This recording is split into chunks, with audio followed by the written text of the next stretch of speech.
Viktor Frankl wrote prolifically throughout his long career, more than 30 books in German, several of which appeared in multiple English translations. Man's Search for Meaning is by far the most widely read. The Doctor and the Soul is the most systematic. But among his later works, one stands out for its combination of accessibility, breadth, and urgency. The Unheard Cry for Meaning, published in 1978 when Frankl was in his early 70s. The title is deliberately provocative. The cry for meaning, Frankl argued, is the most fundamental human signal, the thing that underlies and animates most of what appears on the surface as psychological distress, social pathology, and existential restlessness. But it is a cry that modern culture has difficulty hearing. The mental health system, oriented primarily toward the reduction of symptoms and the restoration of functioning, often does not register the dimension of the cry that is about meaning rather than disorder. The educational system, oriented toward the transmission of information and professional preparation, does not hear it either. The consumer culture certainly does not.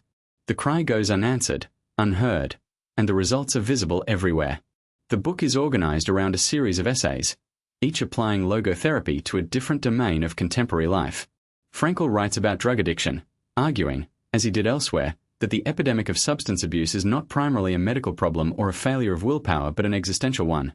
Young people reaching for the intensity that drugs produce because they have found nothing else in their lives that feels genuinely real or worth anything. He writes about the role of the humanistic values in medicine, pushing back against a trend, already visible in the 1970s and much more pronounced since, toward the reduction of medicine to a technical enterprise. The physician who treats the patient's biology without engaging the patient's experience as a person has, in Frankl's view, misunderstood what healing requires. The relationship between doctor and patient is itself a side of meaning, a form of encounter that matters beyond its technical outcomes. He writes about the relationship between creativity and meaning, exploring the idea that the creative impulse is not a luxury or a form of self-expression but a fundamental human need, the need to leave something of yourself in the world, to bring into being something that would not have existed without you. The frustration of this need is itself a source of suffering. He writes about the limits of psychology, about the tendency of psychological language to reduce human experience to the vocabulary of drives, defenses, and disorders, and the resulting distortion of what human beings actually experience themselves to be. This is not a rejection of psychology. It is a call for psychology to hold its own humility, to recognize that its categories are instruments of understanding rather than complete descriptions of reality. Perhaps most characteristically, the book contains extended personal reflections. Frankl speaking in the first person about his own continuing relationship to the ideas he had spent a lifetime developing. There is something moving about encountering a man in his 70s who has survived the worst the 20th century could offer and who remains, not despite that experience but because of it, genuinely curious, genuinely engaged, genuinely convinced that the question of meaning is worth pursuing.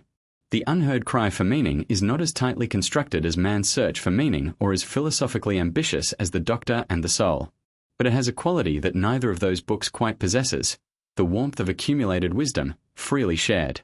It reads like a series of conversations with someone who has thought very hard about the right questions for a very long time and is now willing to sit down and talk. Subscribe to The Psychology of Viktor Frankl to explore more of his timeless ideas.